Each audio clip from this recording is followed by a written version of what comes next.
Hello, everyone. Hello, hello. Welcome.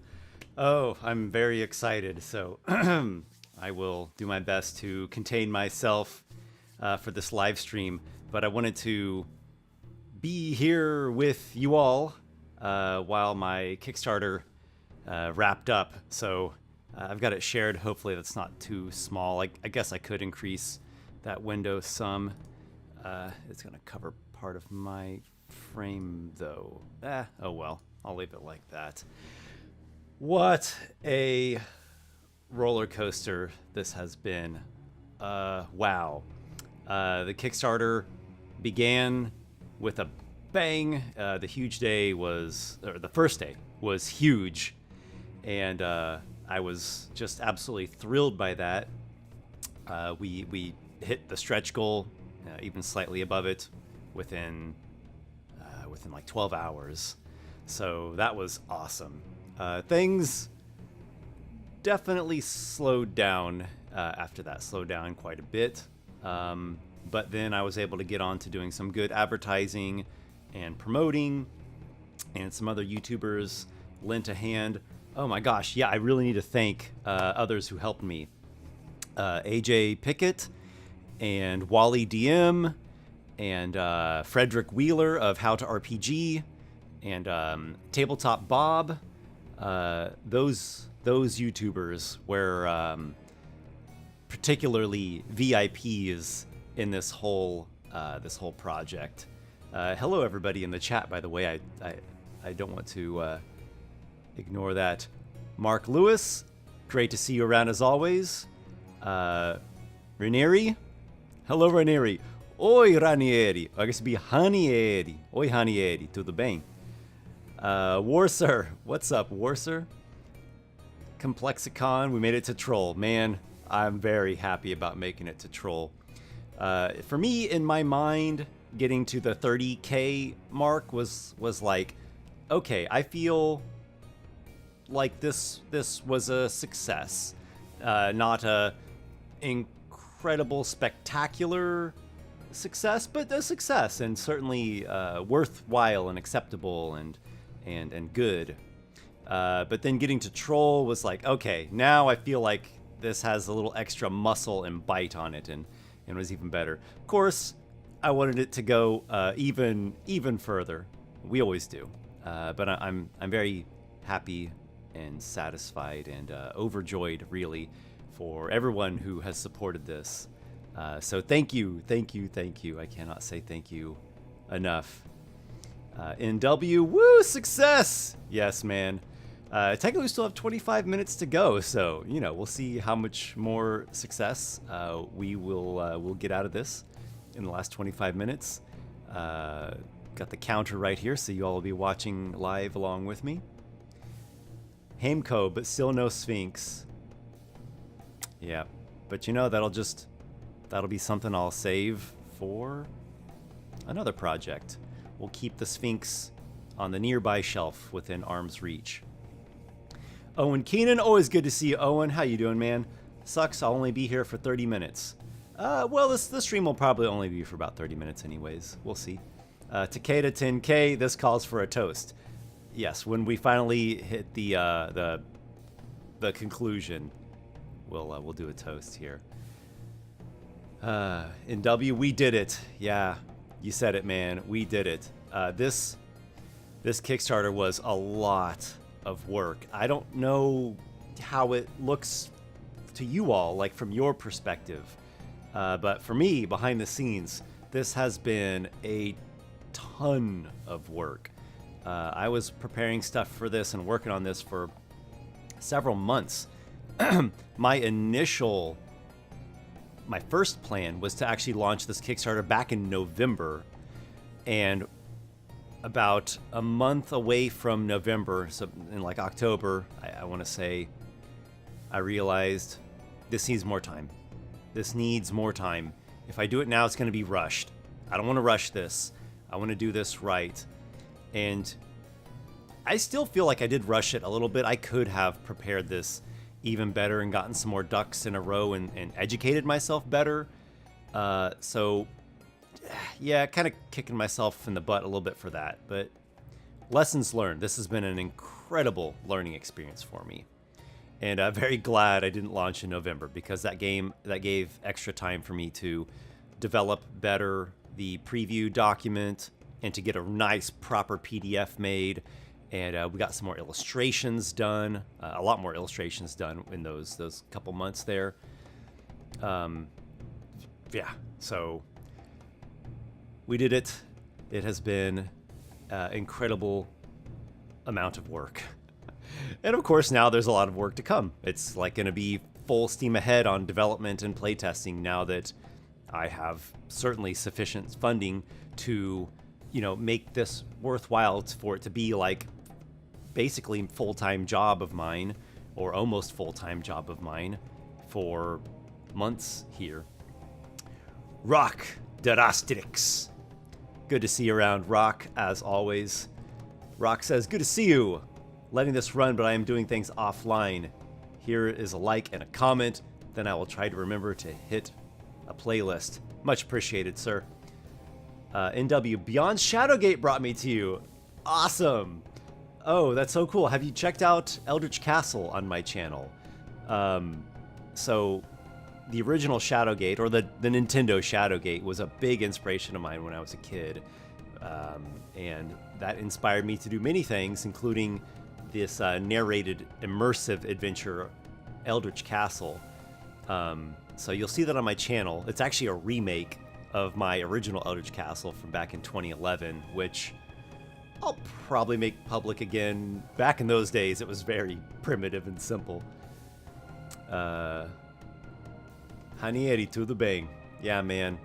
I was actually talking to, or responding to, rather, a Brazilian commenter the other day who was saying how it's difficult for Brazilians to get this, to back the Kickstarter or to buy the book later, because the exchange rate between the Brazilian real and dollar, plus shipping is killer to Brazil and basically most of South America.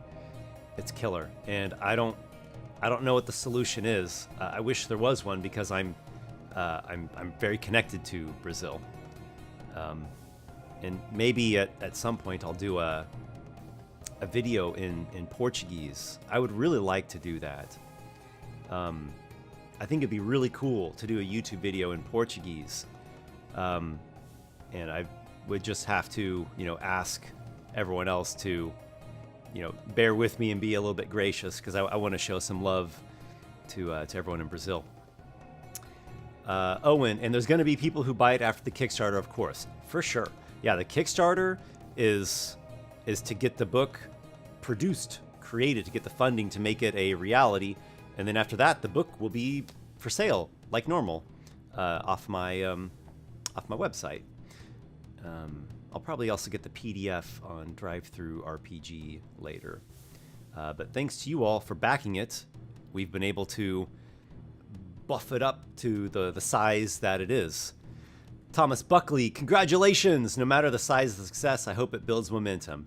That's what I'm talking about right there. I am feeling the momentum. I am. Really, I'm so looking forward to just digging in deep and sinking my teeth into the development process. Both all of the class features and the art directing side of it. I love both of those kinds of work. It's really my passion. Owen Keenan, buy it! Yep. Preach on, man. Joshua Dennelsbeck, good to see you, Joshua, man. Appreciate your support on the Kickstarter. I really hope this boosts your viewership. Maybe the next one will be a campaign setting / adventure module. You're reading my mind, Joshua. You're reading my mind. That is something that I'm highly considering. I always have a bunch of different ideas. That's just my life. And I always have to narrow things down and pick the idea that I think is going to be the best one. But as of this very moment, a campaign setting / adventure, all that together, right, in one book, that is really up at the top, or very much near the top of what the next project would be. And it's something that I could tie in together, the Emporium and Monstrous Heroes, because they both are essentially in the same world.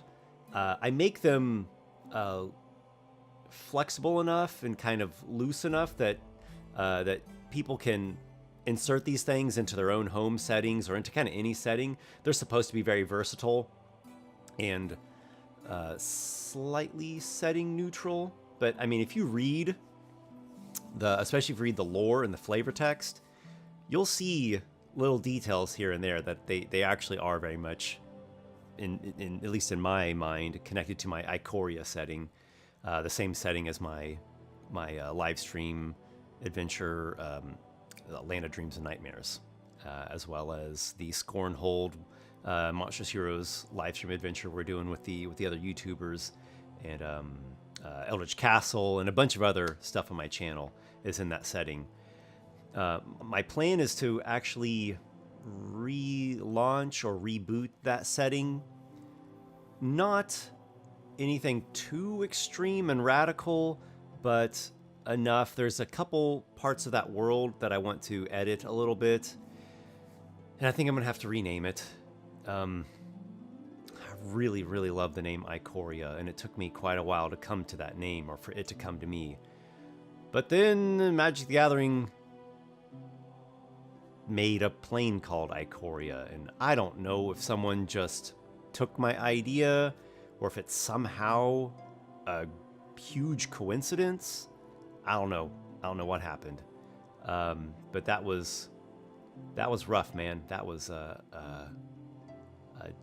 bitter pill to swallow, because if I release a product now called Ikoria, most or a lot of people are going to think that it's either something to do with that Magic the Gathering plane, or that I'm ripping off Wizards of the Coast or ripping off Magic the Gathering. And so that sucks. But, you know, I try to keep a positive, a hopeful outlook on things. We don't always know exactly how things are going to turn out in the end. Sometimes things are blessings in disguises.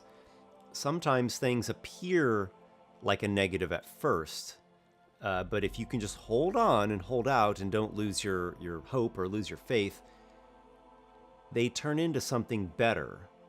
One door might close and you get disappointed by that, but in its closing, a different door opens, and it could be a greater door. So we'll see. I'm not just completely ready to throw a pity party. And you know, maybe the renaming will be very similar to Ikoria. Still draw upon it, because that name relates to the story of the world. Like, it's not just oh, that sounds cool. Just kind of what the Magic the Gathering one is. It has meaning to it. Ikor, the blood of the gods. This world, in its original age of cataclysms, the gods and the demon lords and the titans fought on the world, and the humanoid races were worshipping at their feet. And it was a spectacularly cataclysmic time, and the world became soaked in the blood of the gods and infused in the blood of the gods, and all those beings of power essentially all slew themselves. They all got killed throughout these wars. And for a long time, all the gods of this setting were dead. Now, again, we're talking about gods here, so it's dead in the sense of they get discorporated and their spirit gets weakened or banished or shattered. But, you know, gods are immortal. They don't truly die.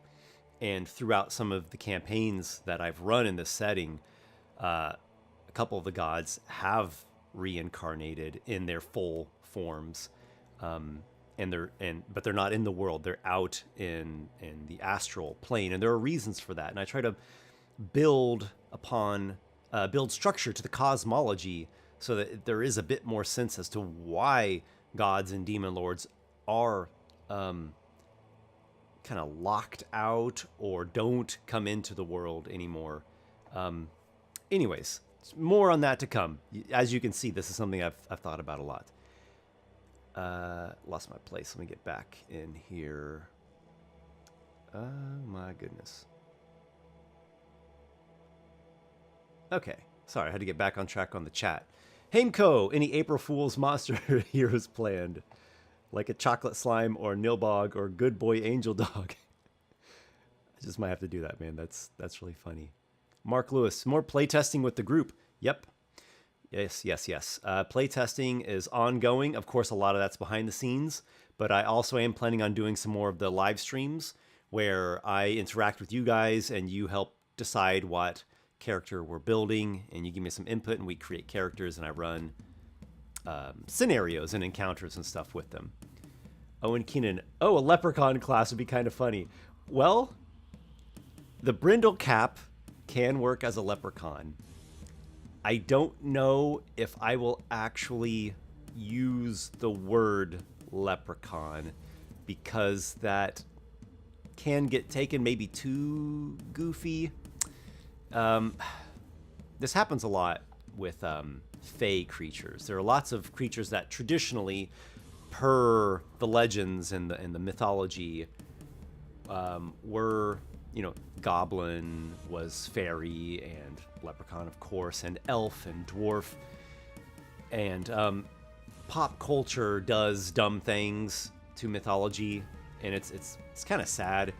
So nowadays, leprechaun has been made sort of goofy and cartoony, or maybe people associate it with like Lucky Charms or the leprechaun cheesy horror movies. And people when people hear fairy now, all they think of is the little cute Tinkerbell pixie thing. But I mean, that's not how they were originally. They were more mysterious, magical, even eerie and dangerous.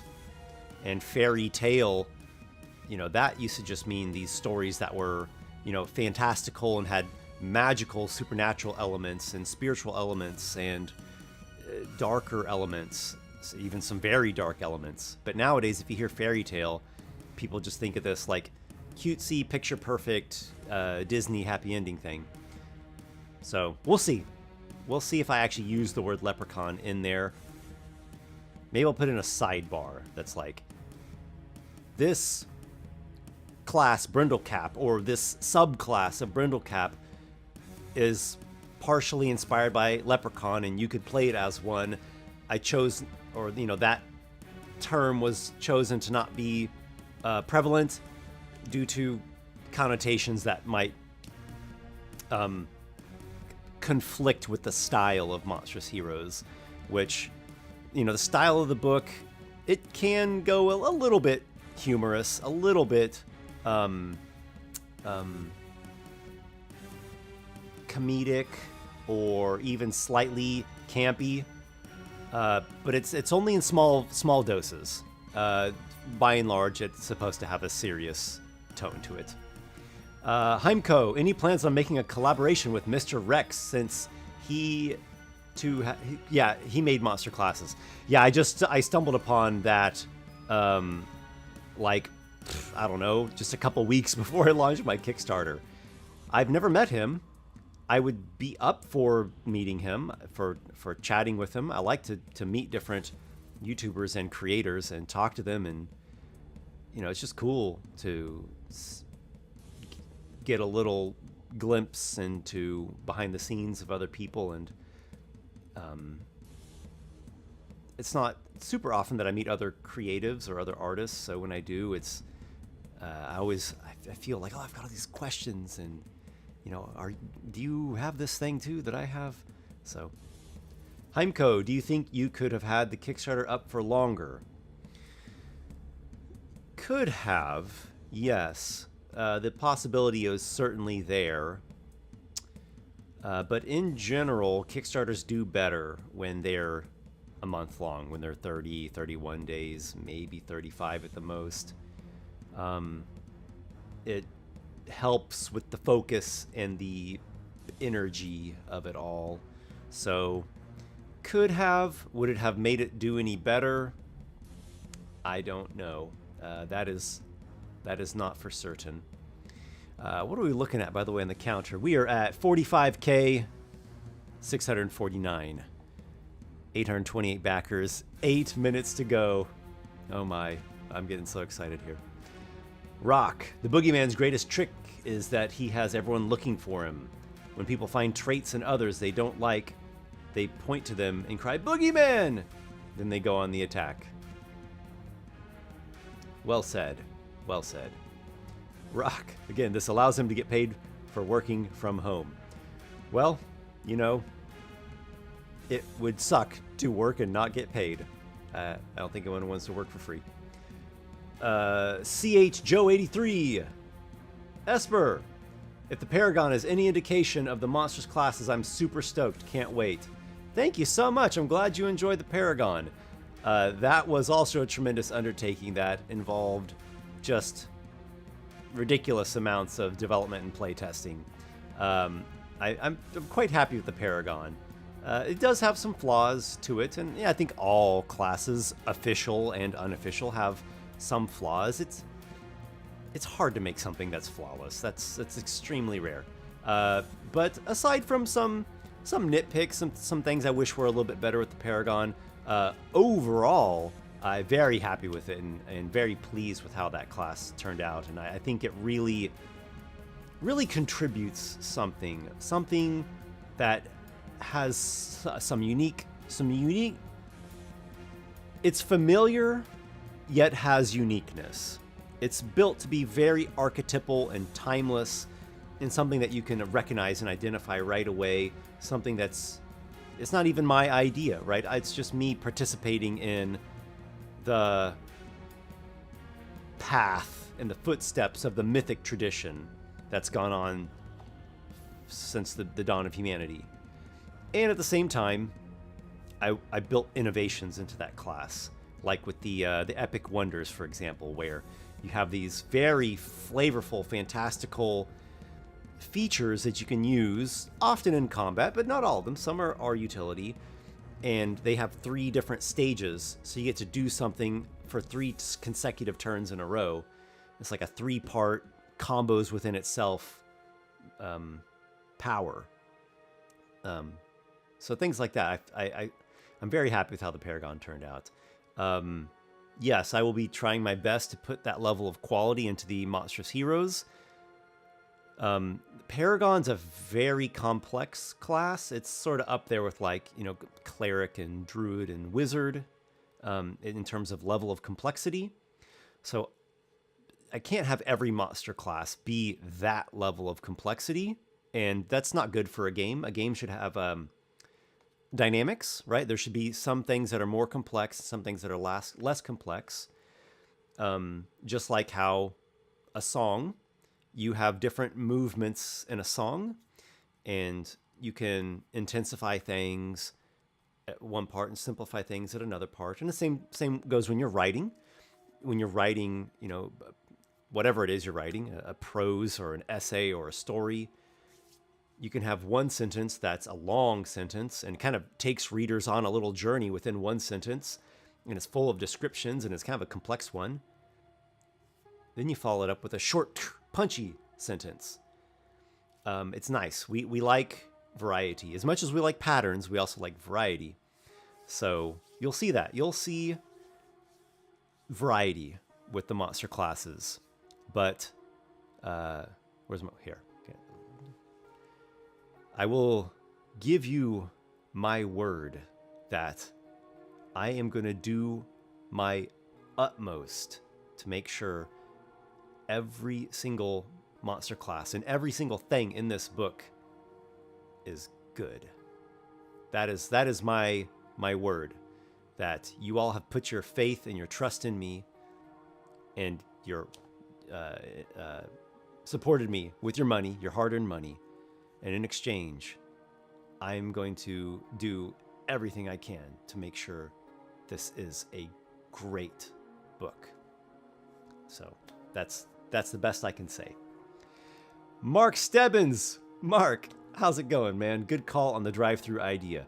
Yeah, that will come eventually. Eventually that will come later on, once it's all finalized and shipped out and emailed out. I'll go and get the PDF of Monstrous Heroes on Drive-Thru RPG. 99% sure that's how things will go. Rock, I am going to ignore potential replies and get back to work now because that is the most revolutionary thing I have said this month. Not that I don't trust you all. Have a good day at work. Or evening, wherever it is that you're located in the wide world. Bertie Sanders, Esper, what happens after your short story, Udgun the Mage? In the book, in my book, Esper's Emporium of Esoterica, see the entry for the Old Woman of the Mountain. She goes into other people's campaigns and adventures and wreaks havoc, and the characters in those campaigns can fight her. Taiza, it's my wife, everybody. Congratulations, my love. I'm very happy for you. Thank you, my love. Thank you very much. I appreciate all of your support and affection. And I know this has been a challenging month for you because I've been very, very tied up in working on this campaign. So thank you for being there for me and for bearing with me as I've been working very long hours for a long time. All the love right back at you, hun. In W, I literally just DM'd for the first time last Sunday with my usual group for a horror one-shot, and it went really well. I'm planning a whole horror campaign to run with Monsters Heroes as my guide. You can certainly do that. One of the playtest groups that we've done is an all-vampire party, and that has a very different feeling and tone to the campaign, and it works. It totally works. And there's a number of other monsters in this book that can fit a horror tone. Revenant, Neferix, Paracosma, the aberration, Arachnir, the spider one, can be pretty creepy. There's a lot you could do with these for horror.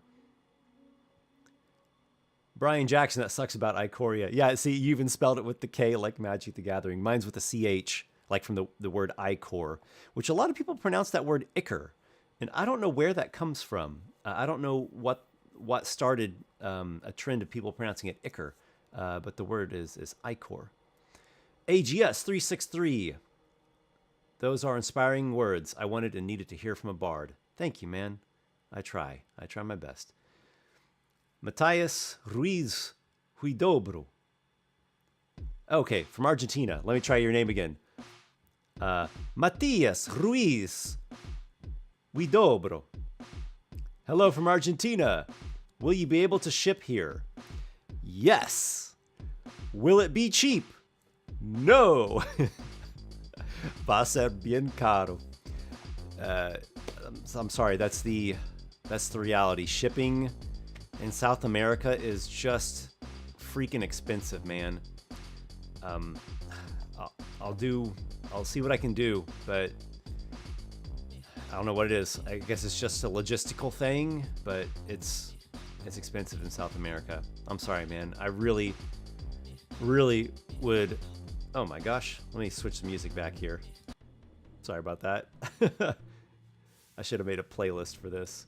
Oh my gosh. Did we just end? We've just concluded, everybody. Oh yeah. All right. That is the end of Monstrous Heroes Kickstarter campaign. We concluded with, it has taken it down to a small font.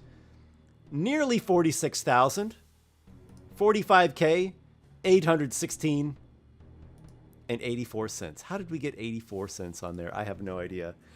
It's time for a toast, everybody. Then I'll go back to the comments. All right. Guys,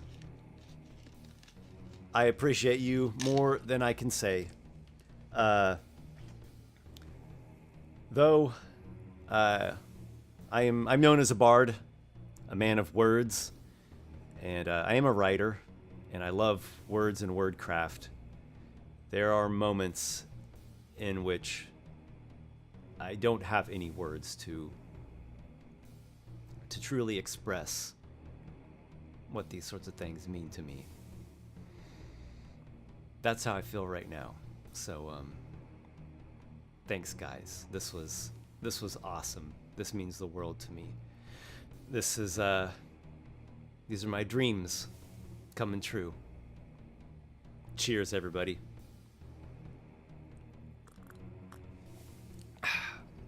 All right. Let me get back to the comments here. What did we just say? We talked about Argentina shipping being hella expensive.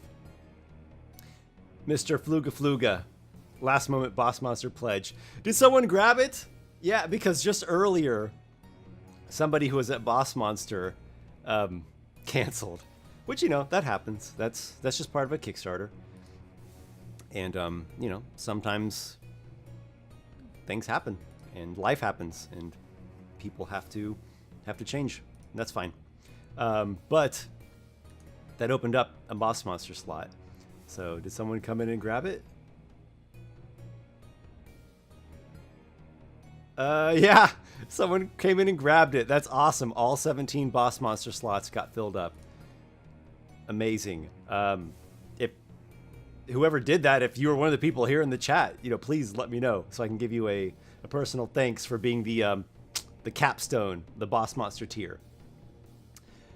I'm not gonna be able to pronounce your name. I'm sorry. It appears to be Ukrainian, and my pronunciation of Cyrillic letters is not good, so I will just butcher it. It is good that the troll is going to be part of Monstrous Heroes.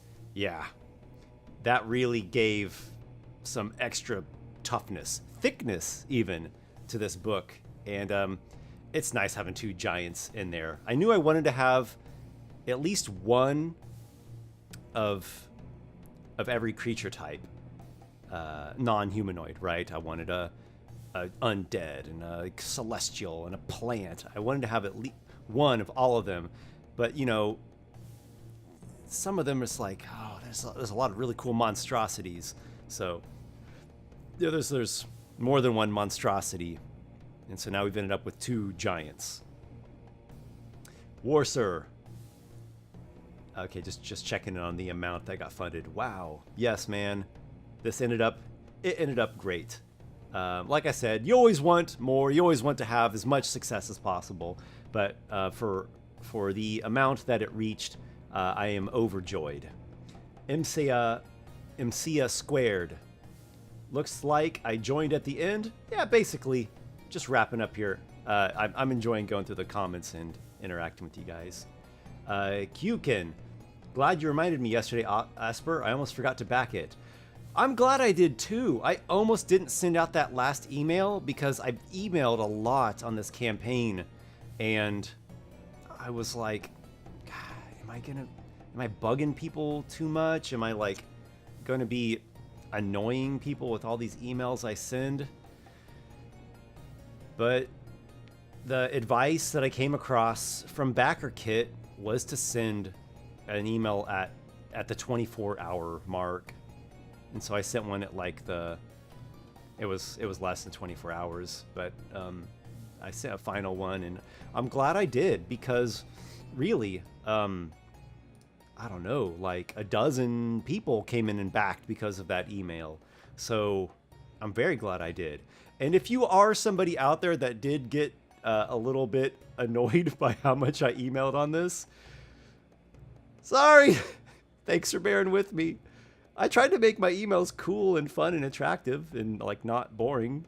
So, but the campaign's over. So, I mean, I'll eventually email about it again, like in some sort of capacity, for the pre-order store. I'll email about the pre-order store, and you know, once it's available to purchase, I'll email about that. But the tidal wave of Kickstarter emails from me are done. And I'm trying to get better with emailing. That's something that I've learned a lot. That's been one of the top lessons I've learned from this Kickstarter campaign, is that I need to get better with my emailing. And I need to get more people in, subscribe to my email list and to my newsletter. And I need to interact with people more often and give more stuff. And I really want to. So I just like a week or two ago, I gave some free maps. Like one was a wilderness map and one was an RPG map. And I do, you know, monthly I have a free map and a free newsletter. You know, there's a lot of people that get those. So I do give out things monthly. But, you know, finding ways to give more, or just, you know, interact with you guys more, sort of like a fan club is one way I've heard it described. I think that's great. I would love to do that. Because then I do a project like this that's big, and people support me with a lot of money. And then people go and they buy my books later. And that's like, I get to live my dream and actually follow my calling instead of my previous years of my life where I worked at an office job. And that was killing me because I'm a creative-minded person. That was just like grinding my soul down. So I'm abundantly grateful, and I really want to just give you guys a lot of stuff. Definitely give much more than I ask for you guys to support me on something. So I don't know what the ratio of that is, but my inclination is to give a lot and then from time to time ask. Owen Keenan, when will we get to see a higher level playtest? I really want to see what a 10th level vampire can do. That's a good question, man. I guess my strategy was to do lower level stuff, simpler at first, and then build it up to higher levels. So who knows? Maybe I'll just keep doing that. Like every live stream will gain another level. Something like that. We'll see. It'll get there. And I plan to do a good amount more live streams. It seems people are enjoying those. MCS squared. Just flip a finger to the naysayers. With Faye. I see. You're talking about the Faye topic. Kyukin, alien. Foreign even to the Aesir. Warser. Yes, a higher level vampire playtest would be fun. Well, I think that will become a thing. Adam Shea. I hope I'm pronouncing your last name right. Hey Esper! Boo! Did I do it right? Am I a ghost assassin now? What? Well, maybe you are.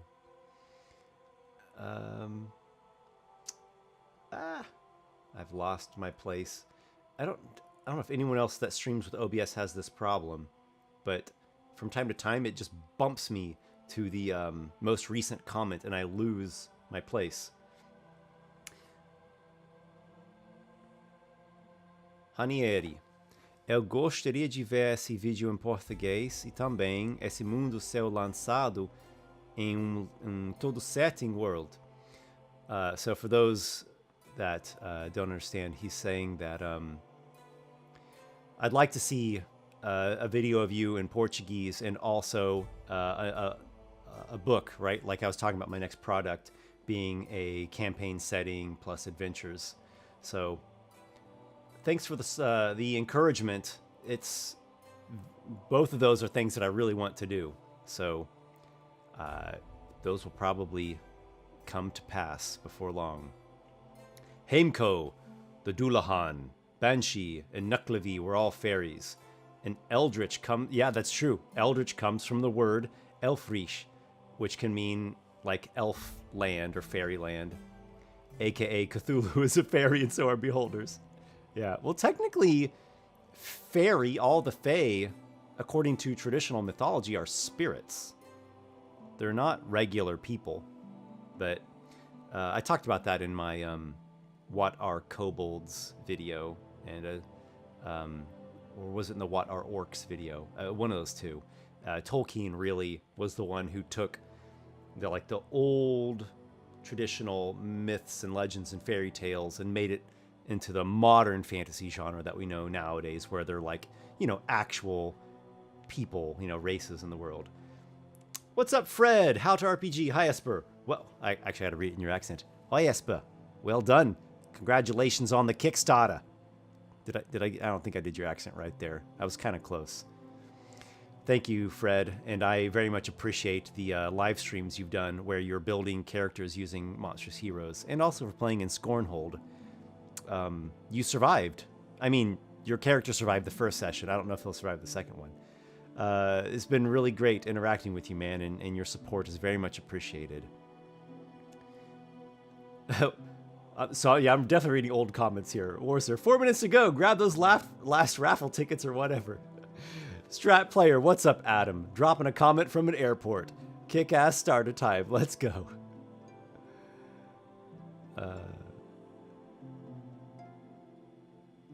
Adam Shea, first time ever sending out a project like this. Love your work. My money is yours. Thank you. That's what I hope for. That I can make books, videos, stories, everything. I can make creations that are very enjoyable and helpful and inspiring, and something that really immerses you into a wondrous world, because that's what it does to me, and I hope to share that with other people. So many thanks to you. Cheers again, everybody. Whew, that's tart. Ray the Erudite, congratulations, Esper. I'm happy to see it all coming together. Thank you very much, Ray. It did come together, man. A Kickstarter is always a bit of rolling the dice. It's a bit of a gamble. It's at least a speculation. And you just hope for the best, right? You put it all together, hope for the best, and roll those dice, and you see what happens. And it worked. It came together, and this is gonna be... It's gonna be awesome. I feel so good about this book. Like, that's why, like I said, I always have a lot of ideas, and I have to narrow down and just choose the one that I think is the best. And of all the different ideas I had for a Kickstarter, Monsters Heroes was the one that just grabbed me. Something about it was saying, this is the one, and I felt so motivated and optimistic. The monsters were just knocking on my door. So I just kind of shelved the other concepts that I was tinkering around with and started working on Monsters Heroes, and that was it. Like, it was like getting into a river with a fast moving current, like a rapids, and I just got in, and it took me along for the ride. I was locked in at that point, and now we're officially locked in, and I think we can say this has closed with a golden key. F. Huber, what's up, Mr. Huber? Good seeing you, man. Late to the party, having a house built. That's fantastic. Well, I hope your domicile in construction turns out to be a wonderful abode for you and your family, or whoever else it is that'll be living there with you. Matt Nerdy, hello to all. Esper left you a spider. Thanks, Matt. Appreciate that. F. Huber, the trend to pronounce stuff improperly. Hooked on Phoenix worked for me. I must have done that wrong. Hukin, it's pronounced that way in a bunch of late 90s games. I'm not sure what that reference was to. Maybe to Icor? I don't know. There's been a couple pronunciation challenges, but that's normal. Mark Stebbins, congrats, my man. Thanks, Mark. Very much appreciated. Always great to see you around in the videos and comments, and of course here on the Kickstarter.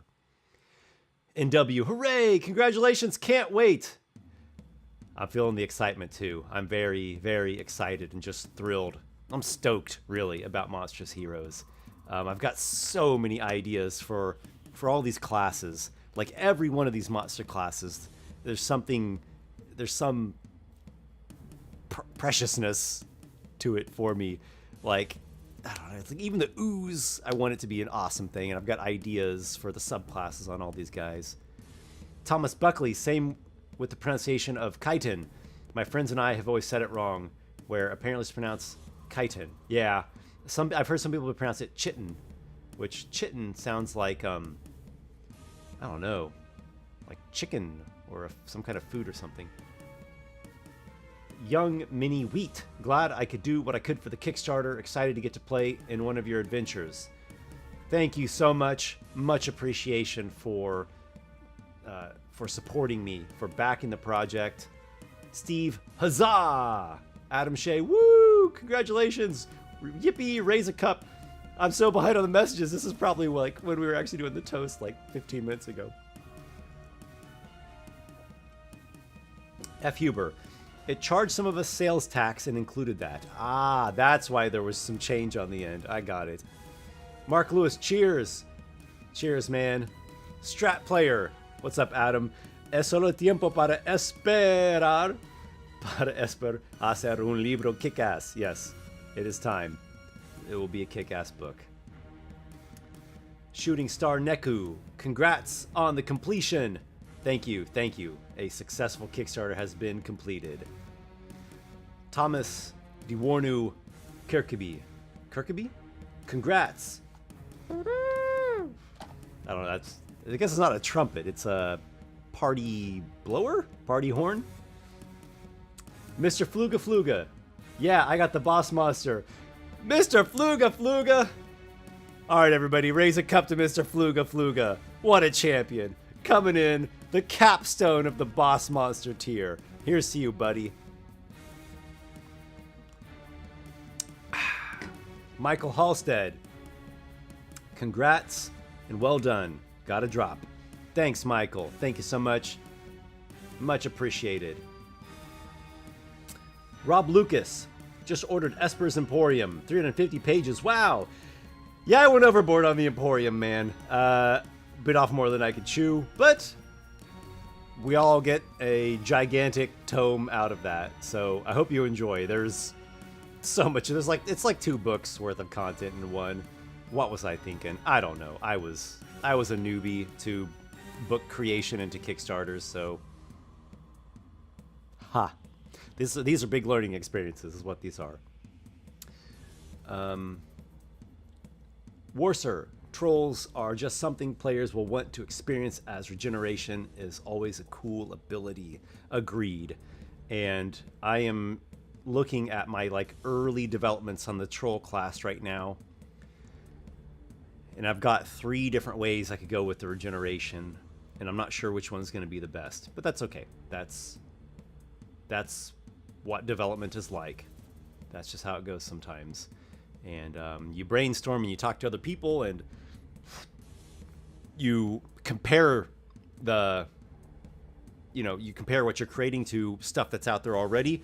I try to just compare it to core official 5e to try to get the balance of power right. And then playtest, and you playtest, and playtesting is so important. It's crucial. It's absolutely necessary. When you playtest, you will discover things that you just can't realize them. You can't. They're not obvious things, and so you don't think of them until you actually get in and really play it and play with other people. Then every playtest session, at least for a while, later on this calms down, but especially in the early playtests, every session you are making notes and noticing things that make you go, oh gosh, how could I have not realized that was actually going to work like that? Or something that seemed too strong is just right, or not, or maybe not good enough. Or some things that you thought were not really that strong turn out to be in practice very strong. Part of being a creator for tabletop RPG content is that people will make comments and give you feedback about what you've created, and some of them will be criticism.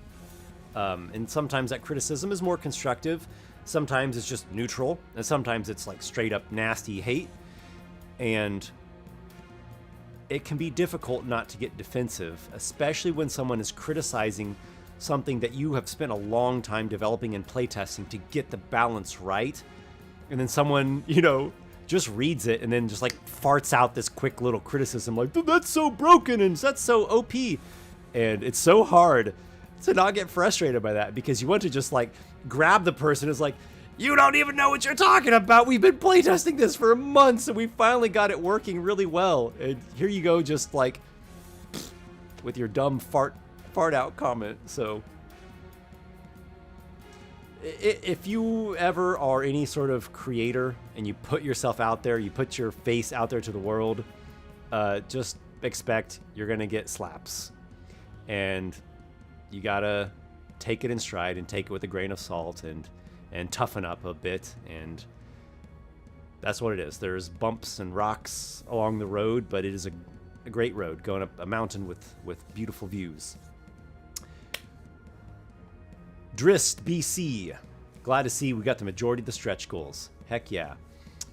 I was really hoping to get to that 50K to put in some more settings and campaign plots. We'll see.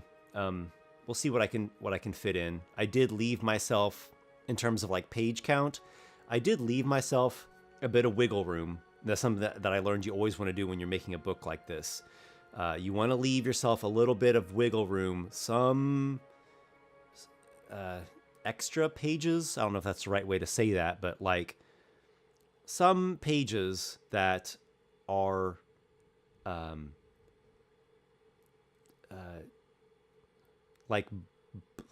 fill in the blank, like standby pages that you can use for anything that you need. That way you're never going to find like, oh, that class needed like another page or two, or if we want to get this awesome illustration in, we're going to have to extend this section by 2 pages. Or, I really want this section to start, or I want all the sections to start with on the left-hand side of the spread. So we need to put in a page there. So, I've got that kind of wiggle room, and we'll see. I might be able to use that to put in a little bit more with the campaign plots and like the GM support material or adventure type support material, or maybe a couple more NPCs of my own creation. So we'll see. Matt Nerdy, bards are never annoying. Yeah, never annoying. And wizards are never late.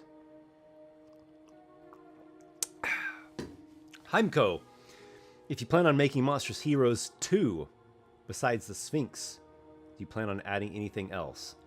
Maybe try and make some rules for huge size PCs. I don't know. That is beyond the scope of what I can say at the moment. My only thought is just a general one, that I'm hoping for the best when Monsters Heroes goes to print and goes to sale, just like for regular sale. And the possibility of a Monsters Heroes 2 is there. When it would happen and how likely, don't know exactly, but the possibility is there. F. Huber, I like updates. I will do my best to update regularly on, I've got the Kickstarter page, which now is like my landing pre-order page or whatever. I've got obviously my YouTube channel, and I've got my Patreon. So between those 3, I can give out some good updates. Email as well. Like I said, I'm trying to get better with email. So for sure, I'll be sending out regular updates. Damn Daily, your commitment to the project is fantastic, and I can't wait to see the quality of the book. Thank you for the recognition on that. I am very passionate about this, and my heart and soul goes into these books, man. The Pixel Fish, another D&D YouTuber I watch, Mr. Rex, also did some monster classes. I'm looking forward to comparing the two and offering both to my players. Were you inspired by his set of monster classes as well? So I talked about this earlier. It was only like 2 weeks before my Kickstarter launch that I found out that he is doing some, or is going to be like in his upcoming book. I haven't looked at them like a preview PDF, so I am curious. I really want to look at them. I really, really want to do a comparison like what you're talking about. But there's this other part of me that says, don't don't let outside influences in. Keep this like more pure, just your own ideas. It's kind of a battle, a conflict, an internal conflict. I don't know if I should look at his, and it's not just him. There are other people that have done some stuff kind of like this. I've never seen anyone make a dedicated book like this, though. His are part of a, he did like a campaign module book, and then the monster classes were like he had a few as like an add-on. So I don't know if I should look at other people's monster class stuff and kind of like, what did they do? And, maybe get some inspiration from them, or distinguish how I don't want to do things that way, and I want to do things very much in a different way, in my own way. Or if I should like just ignore it and not let any of that influence get its fingers into Monstrous Heroes, right? Tamper with my project. There's pros and cons both ways. I think probably, on the whole, it would be better that I look at what other people have done. That probably overall is better, and I'll just have to do my best to stay true to myself and true to the spirit of my own project. Which that's a very strong principle of my own, to stay true to myself. So I think I'll be okay. Wally DM, Wally, what's up, man? Congratulations on a well-run Kickstarter. Oh, I gotta change the music again. Sorry, guys. Okay, that's the last time. I'm gonna wrap up the stream here soon. Congratulations on a well-run Kickstarter. Looking forward to seeing what develops from here. Cheers. Cheers to you, Wally. Your support with the videos you've made that showcase some of my content, and your chats with me on Discord, and your tips, and participating in Scornhold, and the shout outs. Man, you've gone above and beyond. You have been a true comrade in this process, and I look forward to our conversations continuing. So cheers to you as well, man. E, I like your name. E, will these be available after the Kickstarter? Yes, of course. The Kickstarter is to get the product produced, and then it will be launched, and it will be for sale on my Kickstarter. In fact, there will be a pre-order store through BackerKit. That should be coming online soon. I don't remember exactly. I think I have to wait for the Kickstarter funding to actually come to me, which takes like 7 to 10 business days. So I think it takes a couple weeks, but I'm not sure. I might be able to get the pre-order store running sooner than that. I've started building it already, in fact. So there will be a pre-order store, and then once it's launched, there will be just the book available regularly on my online store on esperthebard.com. Joshua Dinnelsbeck. Nah, we all appreciated your engagement in the comments and the updates. Just the right amount of cheese, brother. Looking forward to getting those adventure PDFs and EEE for sure. Yeah, so the Emporium, like that's already in print. I've got them here. The Emporium is going to be shipping out just next month to everybody that picked that up as an add-on. Or if you were in the Hoarding Monster tier, it's included in that. And then Blood Lament and Scaly Reavers, those adventure PDFs, those are already available. So those also will go out just next month.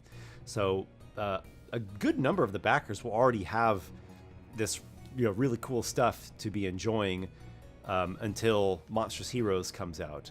And like I was just saying earlier, there's so much in the Emporium. Like that book, I built that book for it to keep providing and giving and giving you ideas and value and inspiration forever. It's not supposed to be a just use it a little bit and then throw away. It's not a disposable product. It's built to be a enduring product. I guess in the world of marketing and sales, it's called an evergreen product. Wally DM, Can confirm, day jobs / office jobs for creative minds does grind your soul. It's really hard, man. And I stuck it out for way too long.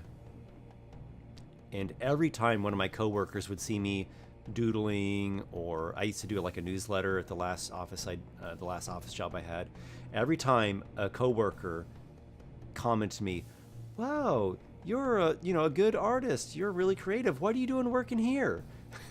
Every time someone said that, it was like a little piece of my heart broke. It was like this soul cringe, and I would just look at them. That is a great question.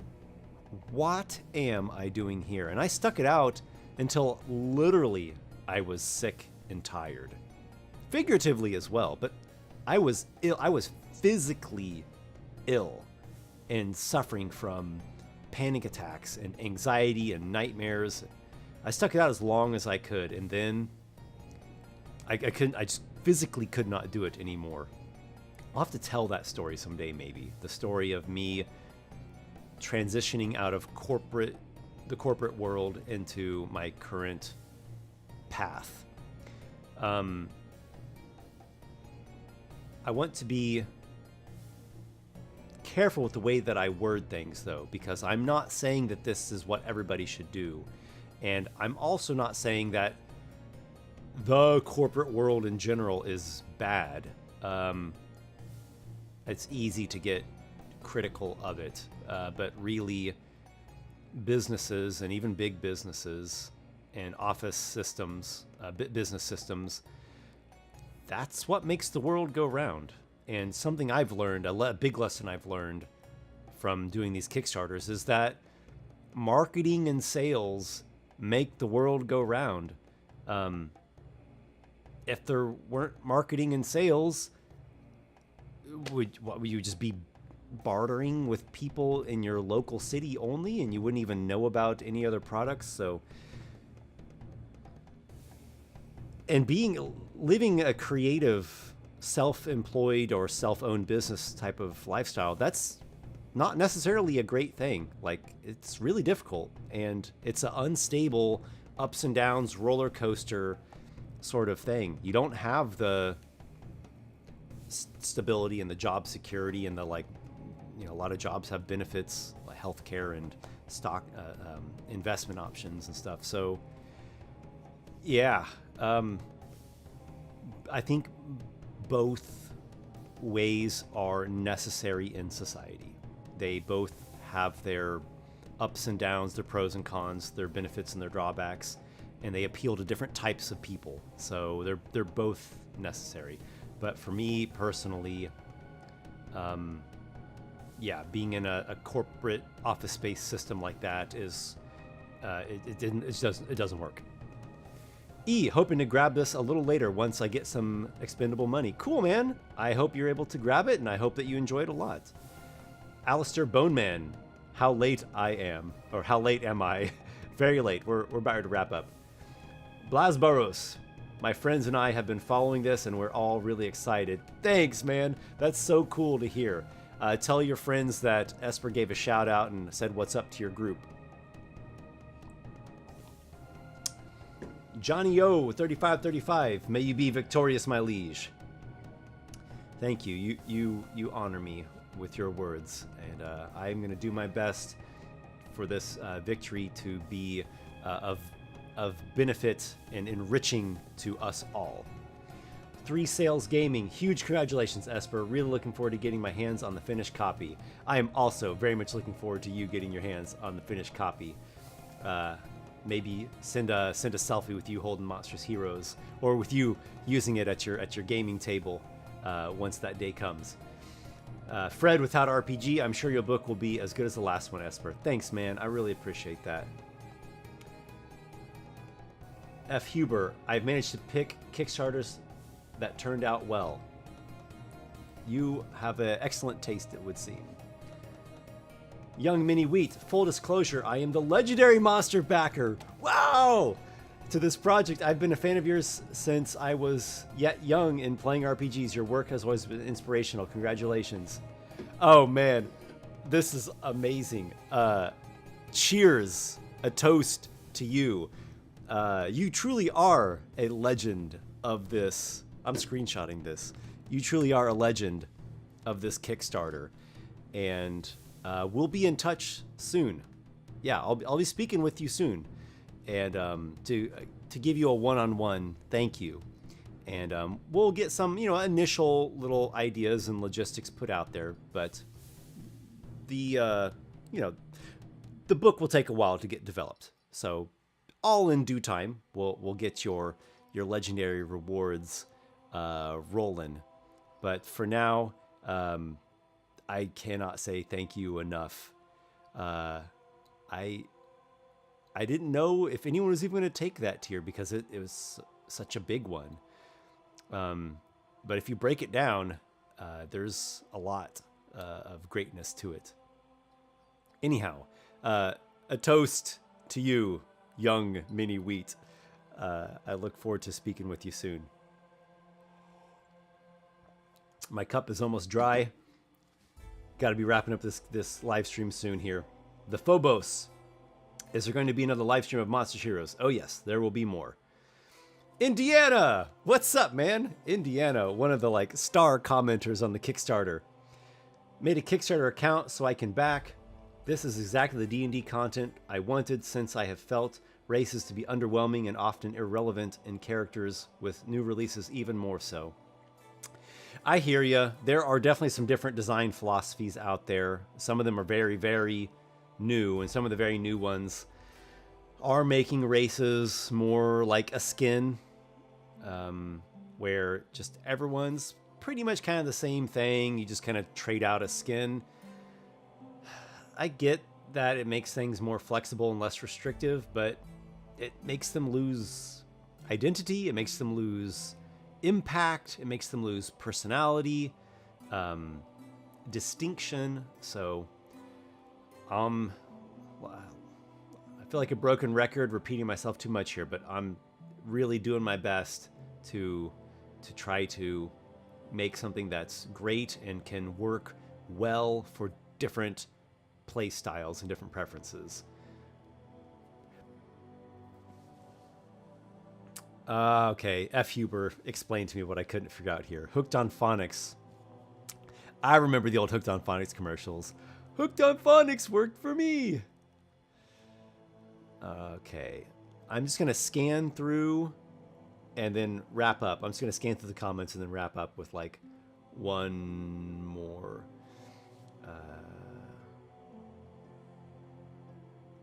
Stephen McKee, already got 2 campaigns in the works. Just need to find time to play. Congrats. Awesome. That's what I'm talking about. These books that I make, I want to inspire adventures and campaigns. And if you read the lore that I write for monsters, that's a good example of this in play. I want the monsters' lore and stories to strike you like, whoa, that could be an adventure, or that's an adventure hook right there in the lore. Instead of it just being, these monsters live in forests and they're very hungry and they like to eat a lot, and they're, with just kind of more generic vanilla facts. I want the adventure fuel. Rob Lucas, once again, I didn't know about your Emporium until I watched an old Eldritch Castle episode today. Cool. I'm glad that you are finding the Emporium through that. I try to link different, I try to link my different creations together, because they do very much have links, both content-wise and also inspiration wise. So cool. I'll be getting the book sent out to you shortly. MCS Squared. The book has not been made, but is it written already? So, a simple question for a very complex topic. Certain parts of the book, like what you're seeing in the preview PDF, are written, but they're still being developed. Other parts are not to a level of development yet that they're worth putting into the preview document. Other things are just notes. They're just notes and concepts. So just like what I did with the Emporium, there are different pieces of the whole project that are at different stages of development. And then over the months here, those will get more writing, more development, playtesting, editing, formatting, using InDesign, art directing, lots of illustrations. It's a very complicated process, but it will all come together in the end. We go step by step, bite by bite, and I'll be putting out updates to give you guys little glimpses and just to chime in and let you know where different things are in the development of the various pieces of this complex puzzle. Samuel Battershell. That's a cool name. Samuel Battershell. About 450% of the goal. Excellent. Yeah, indeed. Excellent. Matthew Barker. Loved your last book. So excited for this. Thanks so much, Matthew. The Emporium was crazy work. So Monsters Heroes is not going to be so obscenely overcomplicated overboard. It's still going to be a very, very big project, but it will be more manageable.